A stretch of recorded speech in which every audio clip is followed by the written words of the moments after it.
বিষধর Russell's viper নিয়ে জল্পনা কল্পনা যেন সামাজিক যোগাযোগ মাধ্যম জুড়ে।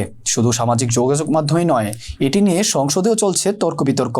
ঠিক সেই সময় ঢাকার পাশে মানিকগঞ্জ এক জেলের জালে ধরা পড়ল এই বিষধর রাসেলস ভাইপার সাপ। বুধবার বিকেলে মানিকগঞ্জের হরিরামপুর উপজেলার রামকৃষ্ণপুর ইউনিয়নে জেগে ওঠা পদ্মার নতুনচর ভাটিকান্দি এলাকায় চায়নাদুয়ারি জালে সাপটি আটকা পড়ে। উপজেলার বয়রা ইউনিয়নের দড়িকান্দি গ্রামের আফসার মিস্ত্রি দুপুরের দিকে চায়নাদুয়ারি জাল থেকে মাছ আহরণের সময় রাসেলস ভাইপারটি দেখতে পান। আফসার মিস্ত্রি বলেন, সাপটি জ্যান্ত অবস্থায় সাবধানে ধরে আন্ধারমানিক ট্রলার ঘাটে নিয়ে আসি। এটি প্রায় 3 ফুট লম্বা। পরে স্থানীয় সাংবাদিকের কাছে সাপটি হস্তান্তর করা হয়। খবর পেয়ে সন্ধ্যায় বন বিভাগের কর্মকর্তারা এসে সাপটি উদ্ধার করে নিয়ে যান।